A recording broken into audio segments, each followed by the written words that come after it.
Good morning बच्चों। आज का हमारा टॉपिक है कक्षा 9 में बल आवेग। पहला टॉपिक है। दूसरा है संवेग संरक्षण का सिद्धांत है और तीसरा टॉपिक है संवेग संरक्षण नियम से न्यूटन के तीसरे नियम की उत्पत्ति। आज इसी 3 टॉपिक के साथ हम इस लेसन को समाप्त भी करेंगे। आइए एक एक करके सभी टॉपिक्स पे हम बात करते हैं। सबसे पहला टॉपिक जो हमारा है बल आवेग।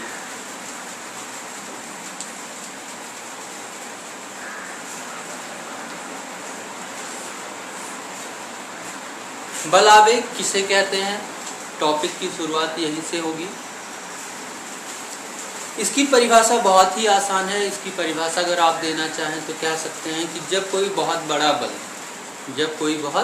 बड़ा बल किसी वस्तु पर बहुत ही अल्प समय के लिए लगता है तो बल और समय का जो गुणनफल होता है उस वस्तु के आवेग के बराबर होता है। इस टॉपिक पे हम आज इसी आवेग को लेकर संवेग संरक्षण और बहुत सारी चीज़ें देखेंगे जो भी होगा, लेकिन उससे पहले आपको ये परिभाषा अच्छे से लर्न कर लेनी चाहिए। परिभाषा आप एक बार फिर से सुन सकते हैं कि जब कोई बहुत बड़ा बल किसी वस्तु पर बहुत थोड़े समय के लिए लगता है तो बल और समय का जो गुणनफल होता है वही उस वस्तु का बल आवेग कहलाता है। अगर आप मान लें कि माना किसी वस्तु पर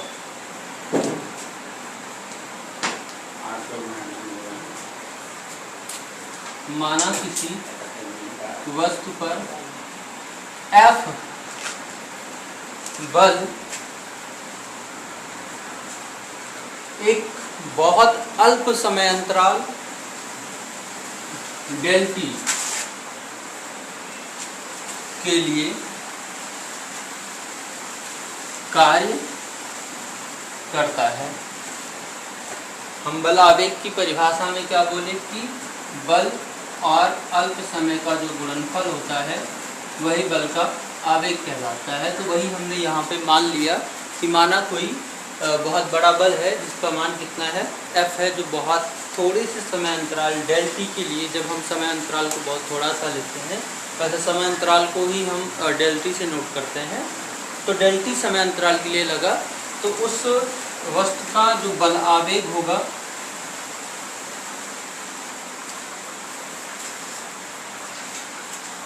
किसके बराबर होगा, लगने वाले बल और समय अंतराल के। बल आवेग का यहाँ से बता दें कि बल आवेग एक सदिश राशि है।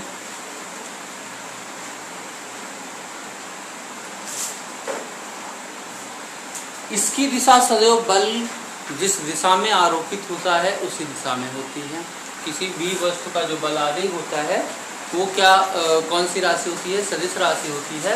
और इस राशि की जो दिशा होती है वो बल की दिशा में ही होती है, अर्थात हम वस्तु पर जिस दिशा में वो बल आरोपित किए हैं बहुत कम समय के लिए उसी दिशा में इसकी दिशा भी होती है।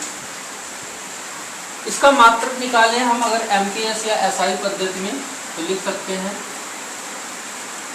MKS पद्धति में इसका मात्रक, बल का मात्रक क्या होता है, न्यूटन गुणित समय का मात्रक सेकेंड, यानी कि इसका जो मात्रक आता है न्यूटन सेकेंड आता है। आइए अब दूसरे टॉपिक पे हम बात करते हैं।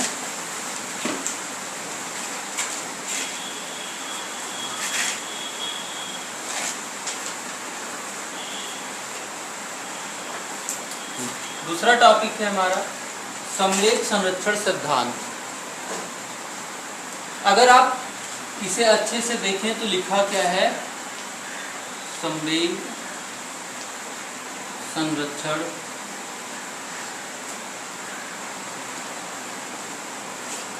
सिद्धांत।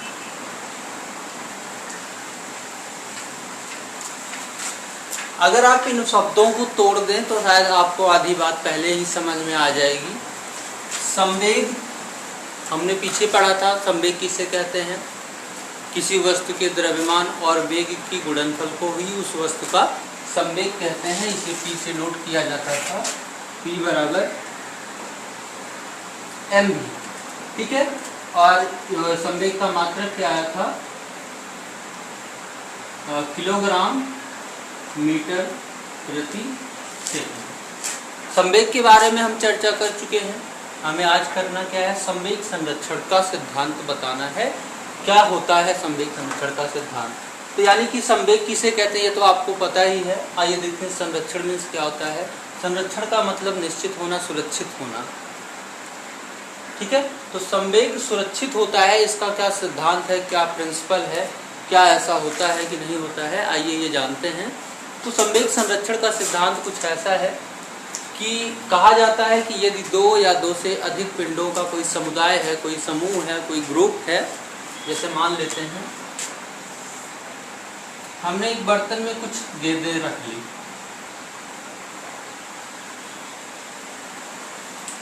ठीक है। तो इन गेंदों का कुछ ना कुछ द्रव्यमान होगा, मान लेते हैं m1, m2, m3, m4, m5, m6 और m7।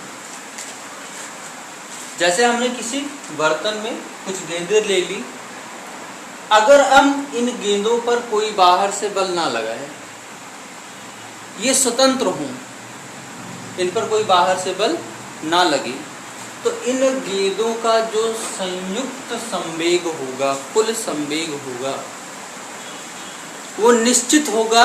यानी कि निश्चित होने का मतलब संरक्षित होगा, यानी संरक्षित होने का अर्थ ये कि ना वो कभी घटेगा और ना ही बढ़ेगा। जो भी होगा संवेग ना घटेगा और ना बढ़ेगा। किस स्थिति में कि देखो यहाँ पे क्या परिभाषा शुरू से सुनिएगा कि दो या दो से अधिक वस्तुओं का यदि कोई समुदाय है और उस समुदाय पर हम कोई बाहर से बल नहीं लगा रहे हैं, तो समुदाय का जो कुल संवेग होगा वो नियत होगा, निश्चित होगा, ना घटेगा ना ही बढ़ेगा। इस बात को आप प्रूफ भी कर सकते हैं संवेग संरक्षण के सिद्धांत को, कि संवेग संरक्षण का सिद्धांत क्या सच में अगर बाहर से कोई बल ना लगाया जाए तो ये सत्य है कि सबका संवेग हमेशा जोड़ने पर उतना ही आएगा, जो पहली बार आया था वही आखिरी बार, वही बीच में भी आएगा। तो आइए इसे हम लोग सिद्ध करते हैं और देखते हैं कि क्या सच में संवेग संरक्षित होता है, किस कंडीशन पर, जब तक कि उस पर हम बाहर से कोई बल नहीं लगाते हैं।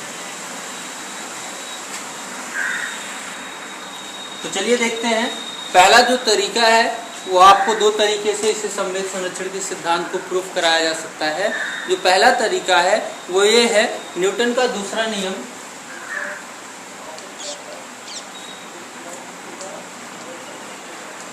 न्यूटन के दूसरे नियम से, दूसरा नियम था F बराबर ma और दूसरा ही नियम था F इज इक्वल टू संवेग परिवर्तन की समय दर जो होती है उसे हम क्या कहते हैं, बल कहते हैं।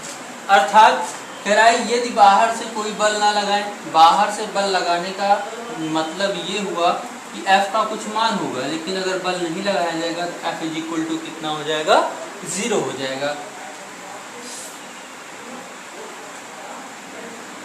यदि F इज इक्वल टू 0, जब हमने F इज इक्वल टू 0 रख दिया तो ये हो जाएगा 0 is equal to del P upon del T। T इधर भाग में है, इधर आएगा तो गुणे में, शून्य से गुणा होने पर ये शून्य हो जाएगा। अर्थात आपका बचेगा del P is equal to 0। Del P कौन है, संवेग में परिवर्तन है, और संवेग में परिवर्तन कितना आ रहा है, 0 आ रहा है। अर्थात संवेग संरक्षण का सिद्धांत सत्य है कि यदि हम दो या दो से अधिक पिंडों के समूह पर कोई बाहर से बल नहीं लगाते हैं, यानी कि बल का मान 0 कर देते हैं, तो उस समुदाय का जो संयुक्त संवेग होगा, कुल संवेग होगा, वो हमेशा निश्चित रहता है, उसमें कोई परिवर्तन नहीं होता है, ना माइनस में ना तो प्लस में, जितना भी रहता है वो उतना ही रह जाता है। जैसे कि यहाँ पे हम लोगों ने प्रूफ किया। कैसे किया, एक बार दोहरा लेते हैं। हमने क्या किया, न्यूटन का दूसरा नियम लिया, जो क्या था, F बराबर del P upon del T. पीछे हमने प्रूफ करवाया था कि संवेग जो हमने परिभाषा दी थी उसके आधार पर न्यूटन के द्वितीय नियम की उत्पत्ति कराई थी, और वहाँ पे बताया था F is equal to del P upon del T. और संवेग में कहा गया, परिभाषा में संवेग संरक्षण की परिभाषा हम लोगों ने क्या पढ़ी थी कि यदि दो या दो से अधिक वस्तुओं के या पिंडों के समुदाय पर हम बाहर से कोई बल नहीं लगाते हैं तो समुदाय का संयुक्त संवेग नियत होता है। तो अगर हम बाहर से बल नहीं लगाना चाहते तो F इज इक्वल टू 0 रखना पड़ेगा, यानी कि बाहर से कोई बल नहीं लगेगा। जब हमने F इज इक्वल टू 0 रख दिया तो del P upon del T is equal to कितना हो गया, 0। इधर डेल टी आपका किस में था, भाग में था, इधर आया तो गुणे में हुआ, तो अर्थात डेल पी बराबर कितना बचा आपका, 0। डेल पी है कौन, संवेग में परिवर्तन, क्योंकि पी होता है संवेग और डेल पी होता है संवेग में परिवर्तन। जैसे होता है टी समय और डेल टी समय में परिवर्तन, भी होता है वेग और डेल भी होता है वेग में परिवर्तन, वैसे पी होता है संवेग और डेल पी होता है संवेग में परिवर्तन। तो यहाँ पे संवेग परिवर्तन का मान कितना आया, 0, यानी कि समूह पर या समुदाय पर कोई संवेग में परिवर्तन नहीं हुआ, और यही संवेग संरक्षण का सिद्धांत था। चलिए आगे एक लास्ट टॉपिक हमारा बचा है, संवेग संरक्षण के नियम से न्यूटन के तीसरे नियम की उत्पत्ति करेंगे हम। यानी कि हमने संवेग की परिभाषा से न्यूटन का दूसरा नियम सिद्ध किया था। अब संवेग संरक्षण की सिद्धांत के अनुसार हम न्यूटन के तीसरे नियम को प्रूफ करेंगे। तो चलिए शुरुआत करते हैं। संवेग संरक्षण के नियम से न्यूटन के तीसरे नियम की उत्पत्ति करेंगे। बहुत ही आसान है, 1 मिनट का काम है, आपका हो जाएगा। मान लेते हैं कि कोई दो पिंड थे और जो एक दूसरे पर डेल टी समय तक, मान लेते हैं, माना कोई दो पिंड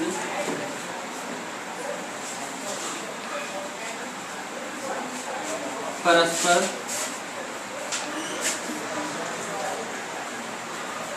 डेल टी समय तक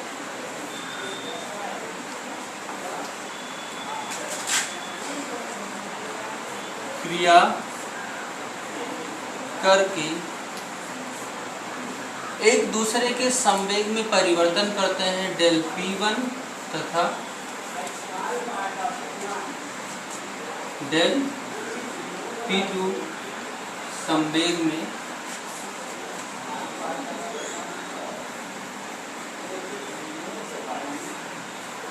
करते हैं। उनके संवेग में इतना और इतना परिवर्तन हुआ, कितने समय में, डेल टी समय में, यानी कि वो आपस में टकराए होंगे, जो भी कुछ हुआ उनके बीच, उसकी वजह से, क्योंकि आपस में अगर दो बॉल टकराती हैं तो ऐसा नहीं किसी एक बॉल की ही स्पीड बदलेगी, या जैसे आप सामने से कोई आ रहा है, आप जा रहे हो, दोनों टक्कर खा जाते हो तो दोनों की ही स्पीड में परिवर्तन होगा, या आप जा रहे थे, पीछे से कोई धक्का लगाता है तो दोनों की चाल बदल जाती है। तो वही यहाँ पे भी हुआ। माना गया कि कोई दो वस्तुएं थी जो आपस में क्रिया किया, दो आपस में टकराई वकराई कुछ समय के लिए, डेल टी समय के लिए, जिससे उनका वेग बदला होगा। वेग बदलने की वजह से उनका संवेग भी बदल गया। पहले रहा होगा P, अब हो गया डेल P1, और अब दूसरे वाले का हो गया डेल P2, यानी कि ये पहले वाले के संवेग में परिवर्तन है और ये दूसरे वाले के संवेग में परिवर्तन है। अब संवेग संरक्षण का सिद्धांत कहता है कि अगर बाहर से कोई बल हम ना आरोपित करें, संवेग संरक्षित रहता है। और यहाँ पर हमने कहीं पर तो ये कहा नहीं, देखो कहीं पर लिखा है कि हमने बल आरोपित किया, नहीं किया है। तो अगर हमने बल आरोपित नहीं किया है तो संवेग संरक्षण का सिद्धांत यहाँ पर सत्य होना चाहिए, अर्थात इन दोनों के जो संवेग परिवर्तन हैं उनको जोड़ने पर मान 0 आना चाहिए। इसके लिए आपको एक उदाहरण बताते हैं कि इसे जोड़ने पर, जैसे इसे हम लिख सकते हैं del P1 plus del P2 is equal to 0 होना चाहिए। आप कुछ पल के लिए ये सोचो कि दो लोग थे, एक के पास 15 रुपए था और एक के पास 20 रुपए था, ठीक। या आप 15 और 20 की स्पीड भी मान सकते हो, आप पैसे के माध्यम से समझो या स्पीड के माध्यम से, जो भी आपको समझ में आए। ये एक दूसरे से टकराते हैं और टकराने की वजह से इनका जो पैसे में परिवर्तन है या इनके वेग में जो परिवर्तन है वो बराबर हो रहा है, ठीक है ना। संवेग संरक्षण का सिद्धांत यही कहता है कि जितना भी रहेगा एक दूसरे में बांट लेंगे, निश्चित रहेगा। अगर टोटल करें दोनों का संवेग तो 35 हो रहा है, दोनों का संवेग कितना हो रहा है, 35 हो रहा है। अगर ये आपस में टकराए होंगे तो इनका संवेग किसी का घटा होगा, किसी का संवेग बढ़ा होगा, क्योंकि संवेग में परिवर्तन होगा। लेकिन घटा बढ़ा तो होगा, लेकिन टोटल करने पर फिर से मान कितना आना चाहिए, 35 ही आना चाहिए। अर्थात अगर इसका घटा होगा तो इसका बढ़ा होगा, इसका बढ़ा होगा तो इसका घटा होगा। दोनों में चेंज जो आएगा वो प्लस माइनस का चेंज आएगा, यानी कि उसमें +5 हुआ तो मेरे में -5 हुआ, तो फिर भी तो उतना ही हुआ पैसा। तो यहाँ पे del P1 और प्लस del P2 = कितना आ गया, 0 आ गया। क्योंकि ये क्रियाकलाप कितने देर में हुआ था, del T में तो दोनों पक्षों में